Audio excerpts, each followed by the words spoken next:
Uma santa noite, um santo dia, não sei bem que horas você está assistindo, mas que bom que você está aí, participando junto conosco da Fraternidade Discípulos da Mãe de Deus, dessa iniciativa de mais amar Nossa Senhora. Na verdade, a iniciativa não é nossa. A iniciativa do amor sempre vem do alto, né? Sempre vem do céu. É Jesus que nos ama, é a Santíssima Virgem que nos ama, e nós, embriagados, envolvidos nesse amor, nós buscamos também responder com amor. Então, nós estamos nessa sequência vendo os títulos de Nossa Senhora, mas esses títulos que também têm a ligação com a liturgia, o culto litúrgico de Nossa Senhora. Hoje nós queremos adentrar nessa parte dela ser rainha. Eu não sei como é que você chama a Virgem Santa, né, de sua mãe, mas eu pessoalmente, eu chamo muito ela de minha rainha, minha senhora, porque como a consagração, como a escravidão de amor, então eu me sinto melhor estando me relacionando com ela como ela, a minha senhora. Então, hoje precisamos partilhar com vocês como é que nasce essa questão de ser rainha, não é? Todo entendimento espiritual vem de algo real, então é importante que a gente possa falar um pouco sobre as rainhas aqui nesse mundo para termos uma melhor compreensão. Então, existe o rei, existe a rainha, existe o príncipe, existe a princesa. Para cada título masculino existe também um título feminino, assim como as coroas de um rei, de certa maneira, tem as coroas das rainhas, das princesas, que são mais delicadas, que tem mais um lado feminino, digamos assim. Quando é que se torna rei? Quando é que se torna rainha? Não é? Quando alguém se casa com um membro da realeza, ela passa a ser família real.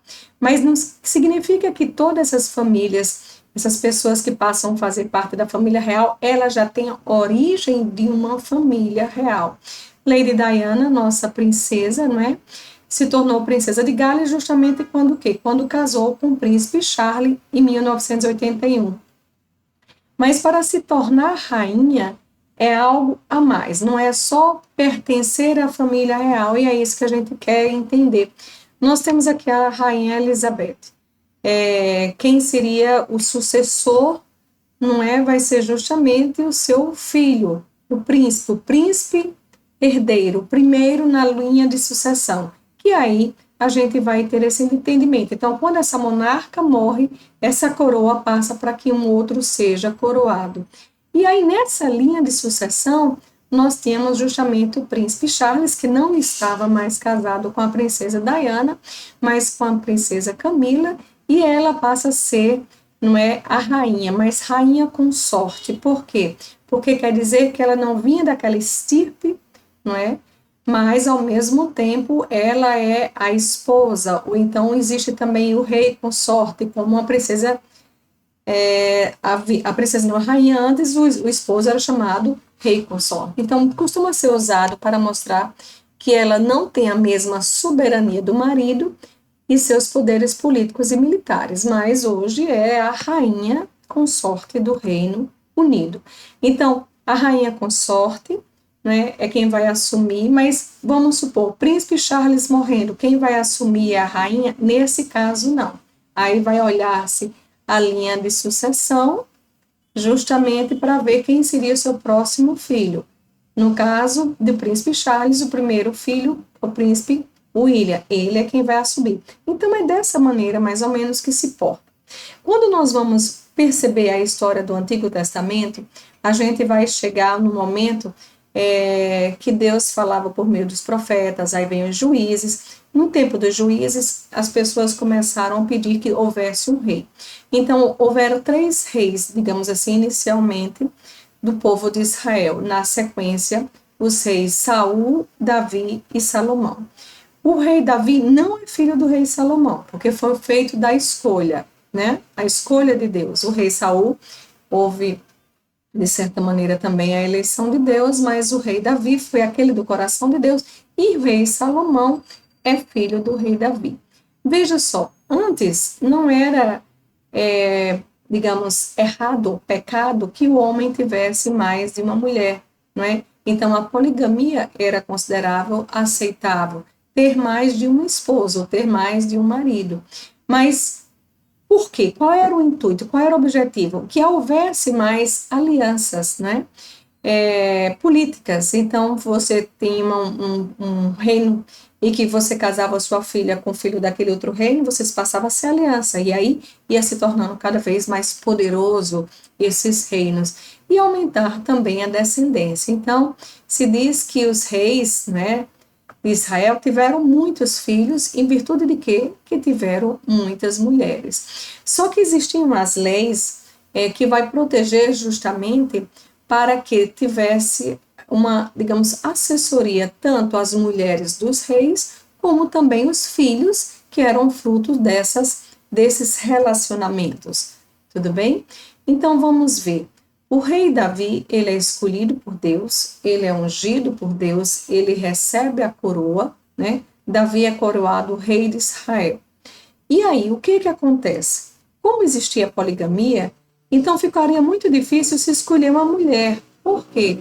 Porque o rei Davi foi casado com inúmeras mulheres. Então vocês vejam aí nesse slide quantas mulheres o rei Davi teve.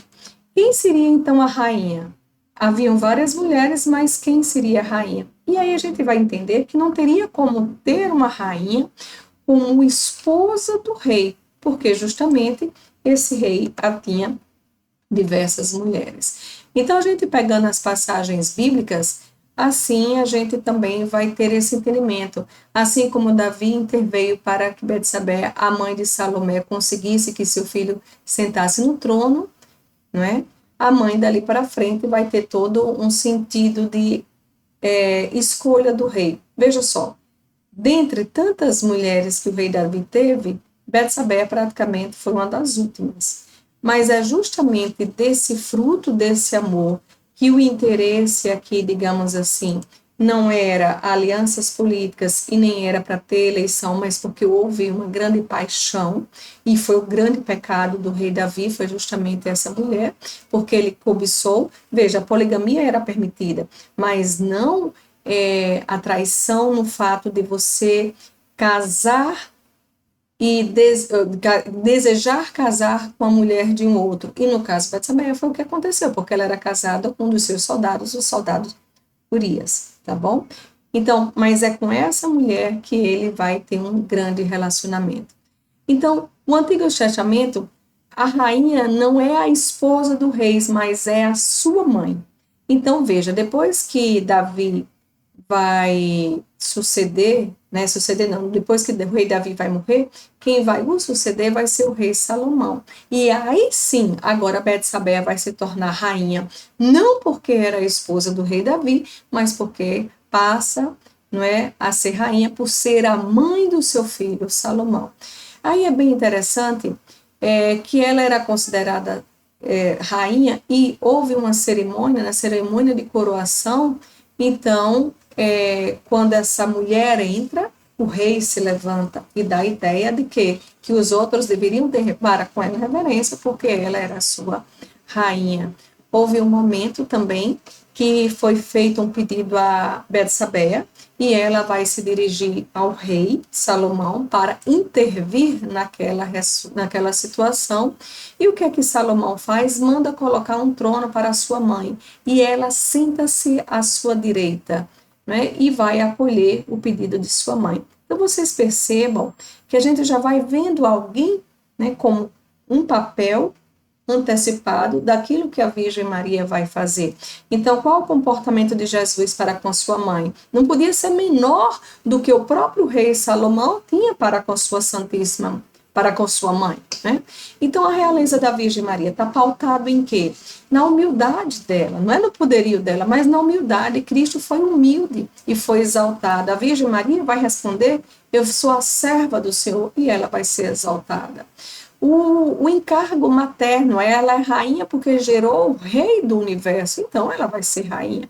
O seu poder de intercessão, e também para mostrarmos a glória futura, modelo e mãe da igreja, destino de todos os seus membros, a glória celeste. Então, esses movimentos, esses motivos faz com que a gente tenha a intenção, o entendimento de por que rainha.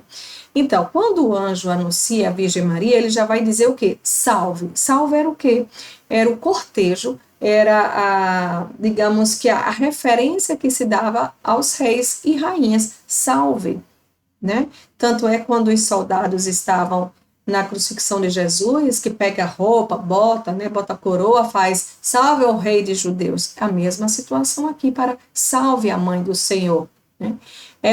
Ele será grande e chamar-se-á o Filho do Altíssimo, e o Senhor Deus lhe dará o trono do seu pai Davi. Então, por que eu estou trazendo referências do rei Davi? Por que eu estou trazendo referências do rei Salomão?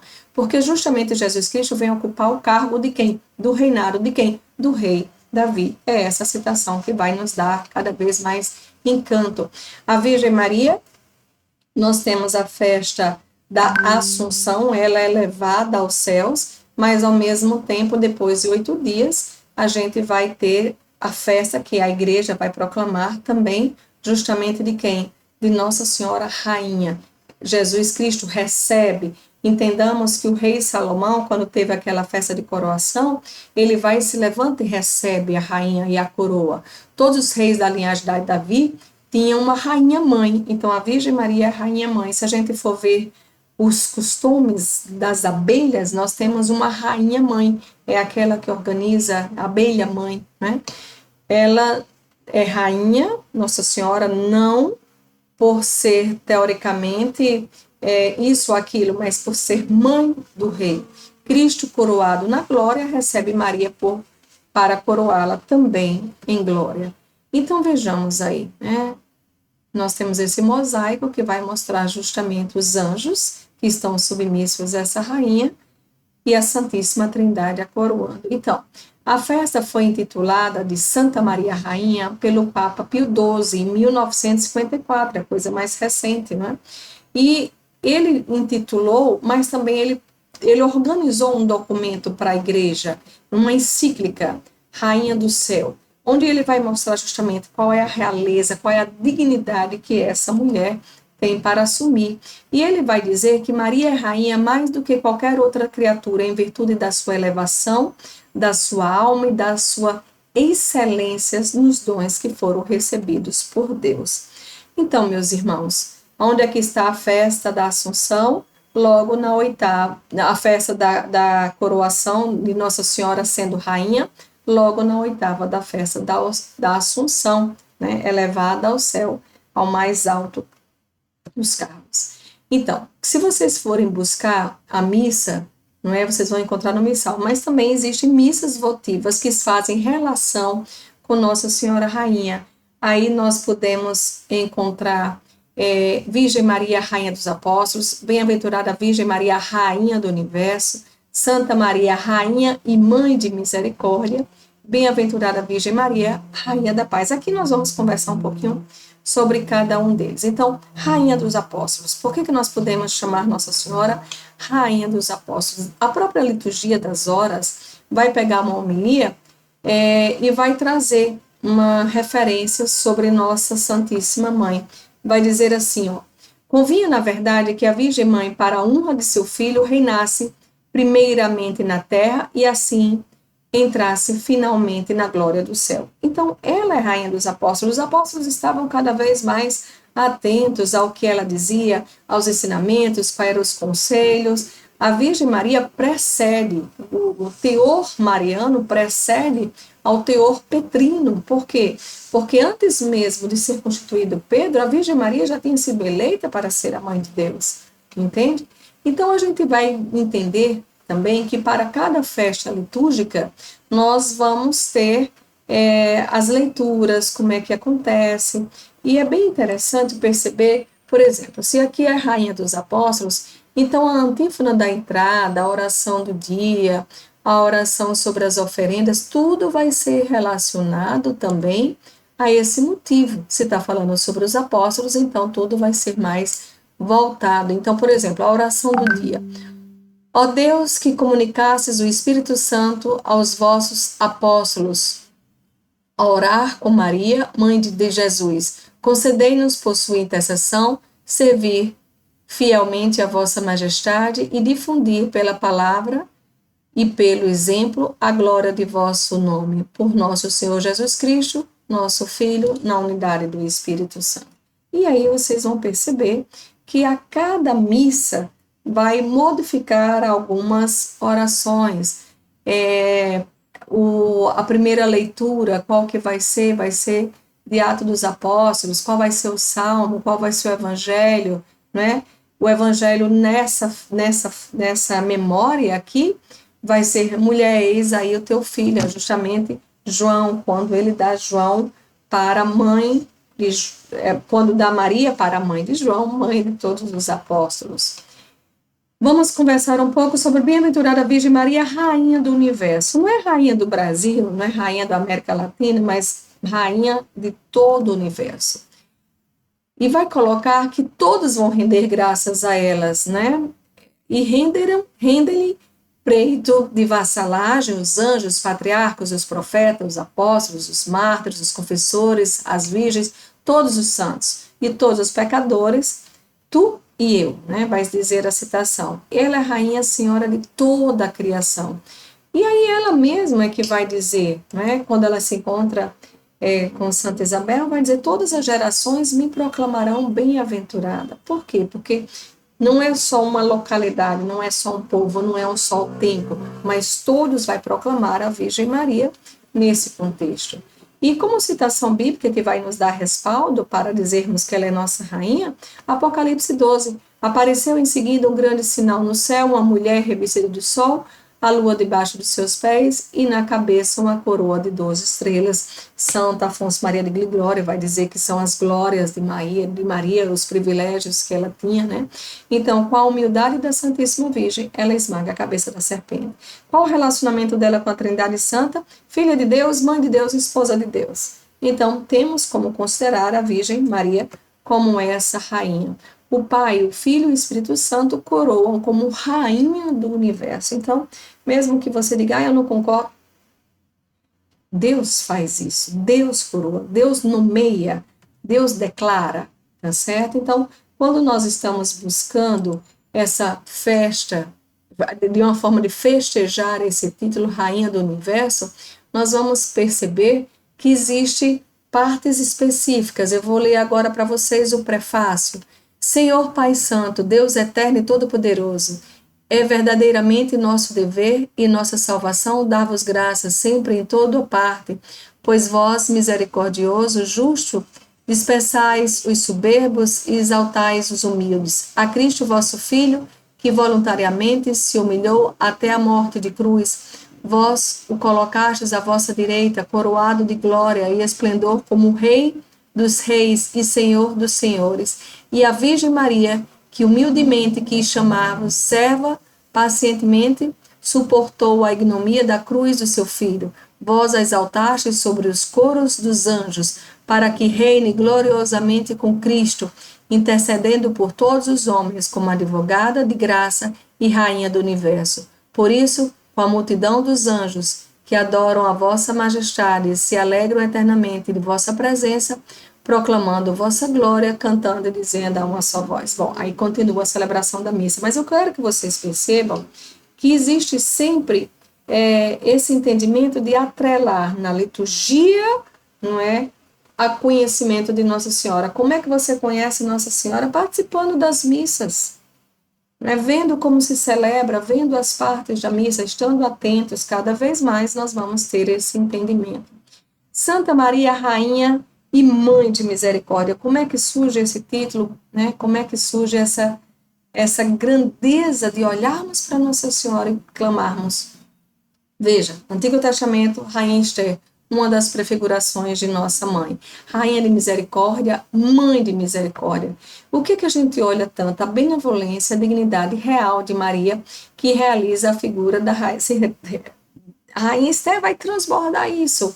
É o seu tio Mardoqueu que vai dar os ensinamentos e o que ela deve fazer, e ela acolhe, assim como a Virgem Maria, quando percebe a vontade do Pai, vai fazer também aquilo que vai dar o entendimento e o cumprimento da vontade do céu.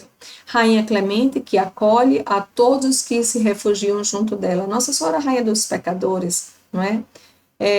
Porta do céu, São tantos nomes que nós podemos buscar a Virgem pedindo essa intercessão. Jesus Cristo, rosto da misericórdia do Pai. Então, a Virgem Maria, sendo mãe que deu o corpo ao filho, também assume esse papel desta misericórdia.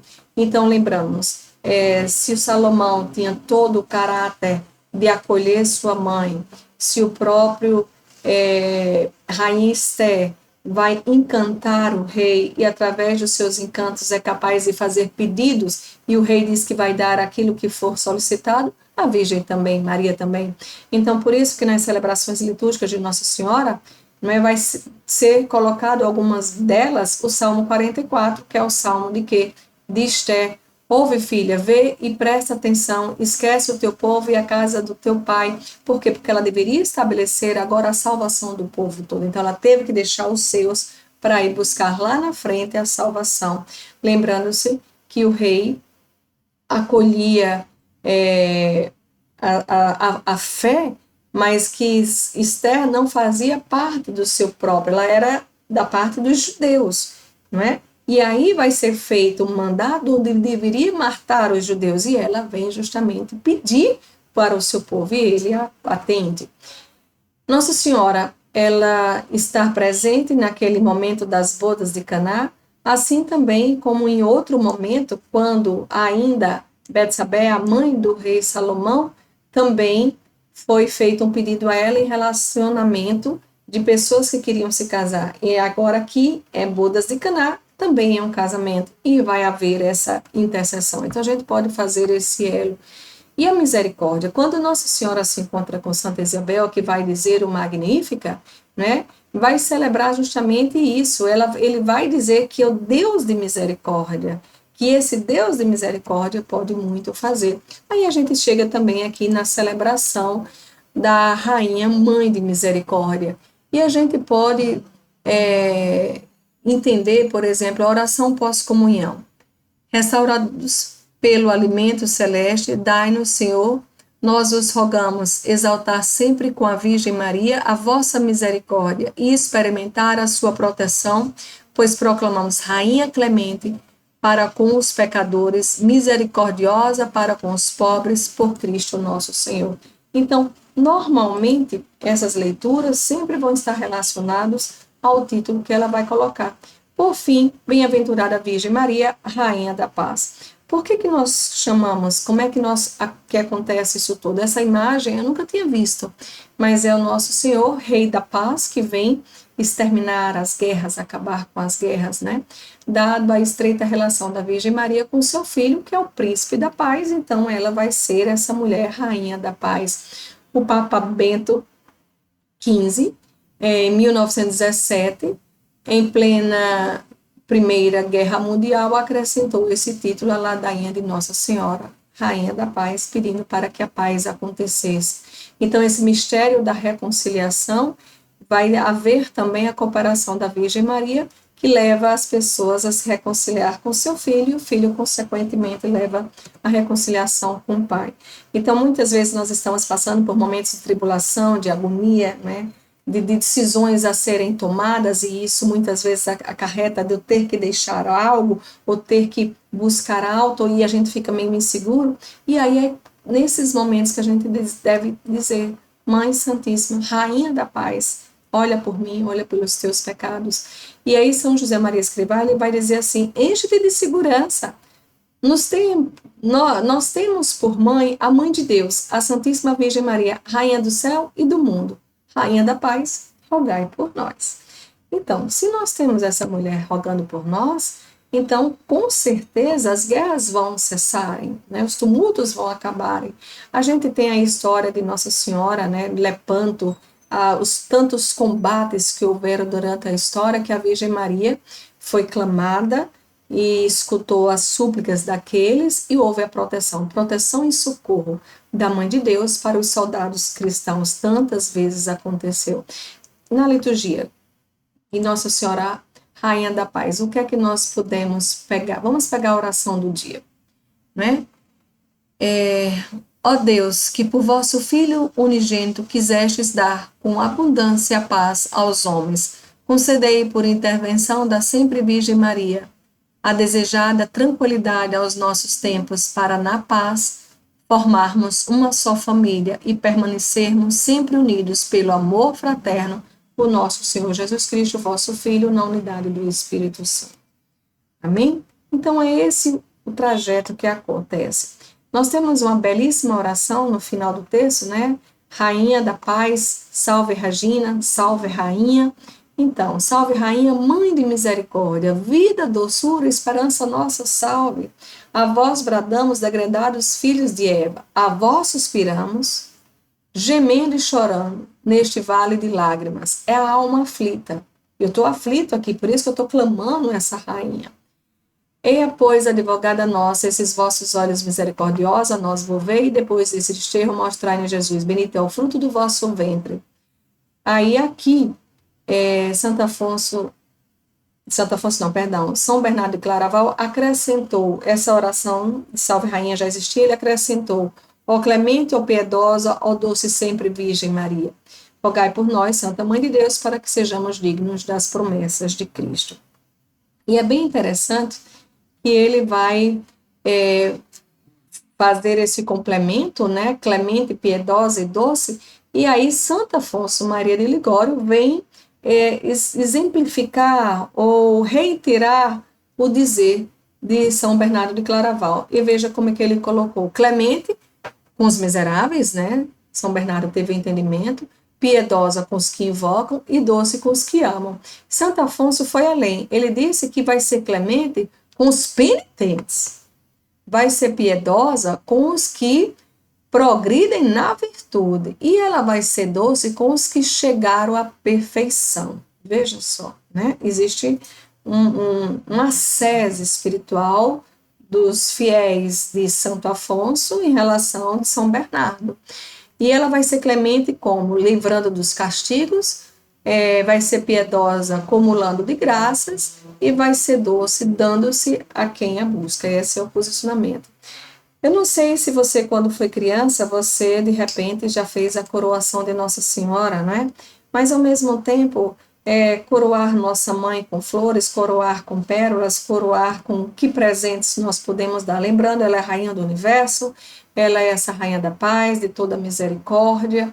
Mas qual o presente que nós podemos dar? Meus irmãos, eu acho que nossas próprias vidas, a consagração. Acredito que vocês já fizeram a consagração a Jesus por Maria, mas esse vídeo está indo além dos membros da comunidade, também segue para todos aqueles que estão no curso de Mariologia. Se você não efetivou sua consagração, faça, porque é o maior presente. Se você tem a Virgem Maria por Rainha, se entregue a ela. A festa litúrgica de Nossa Senhora Rainha é conhecida também pela festa do Reinado de Maria. E quando nós falamos de reinado de Maria, não tem outro. O santo que mais vai falar sobre esse reinado é São Luís Maria Grão de Montfort. No Tratado da Verdadeira Devoção existem várias citações. Nós colocamos também nesse livro Que Venha a Nós o Vosso Reino, um capítulo que a gente vai dedicar mais a esse reinado da Santíssima Virgem. O reinado de Maria depende do reinado de Cristo. Montfort sempre vai colocar esse elo muito, muito firme entre o reinado de um e o reinado do outro. Percebam, se você tem a Virgem Maria por rainha, ela vai te encaminhar para Deus. Aí eu te pergunto, como é que está a sua vida de intimidade com Deus? Porque se você entregou-se a ela, ela está te conduzindo para Deus. Como está seu envolvimento? Como está a sua vida sacramental? Como está o seu desejo de crescer clemente, piedosa, doce para aqueles que cada vez mais se ofertam a ela também? Muitos cheirinhos no coração. Que Deus os abençoe.